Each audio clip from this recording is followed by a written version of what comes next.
Photoshop is one of the most popular apps for photo editing, graphic design, and digital painting. This video will show you how to get started with Photoshop on the iPad. We'll learn how to start a Photoshop document, use some of the tools to add photos, text, and paint, and we will learn to resize and position, which will help you to space and balance your work. Upon opening the app, create New, and select the size that suits your project. For this demo, I'll choose Print and A4, and I'll change the orientation to Landscape. This is similar to how we use the standard paper size in schools. First, let's add a photo. Tap the photo icon on the left. Add it from Photos, Files app, or Libraries, which are connected to your Adobe Creative Cloud. You can even take the photo with your iPad camera. I'll add this photo from my Photos app.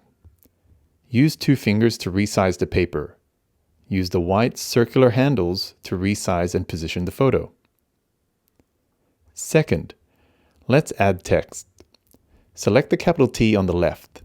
Then, tap on the part of your document you want to add text. Lorem ipsum is the default text it will add. Select the text, delete, and type in your desired text.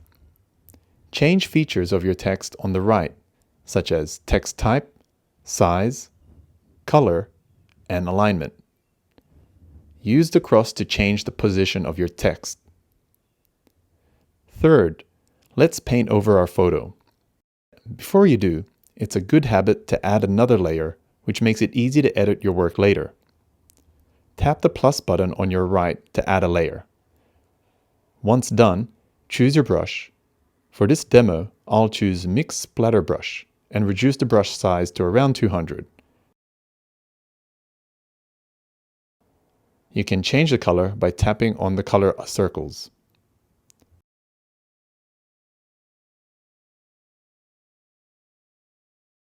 Let's use the Crop and Rotate tool to space and balance, as Photoshop on iPad does not have grid and ruler tools yet.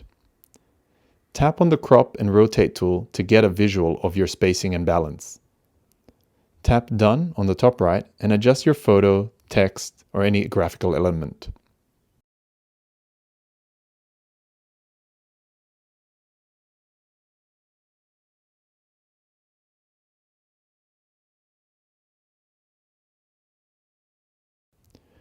Once you're happy with your work, you can share with the arrow and box icon on the top right.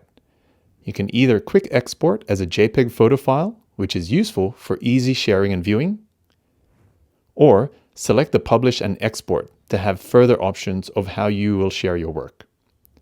On the iPad, you can easily share via AirDrop, Google Drive, OneDrive, Google Classroom, MS Teams, and much more. Make sure to check out the other modules to learn more. Enjoy!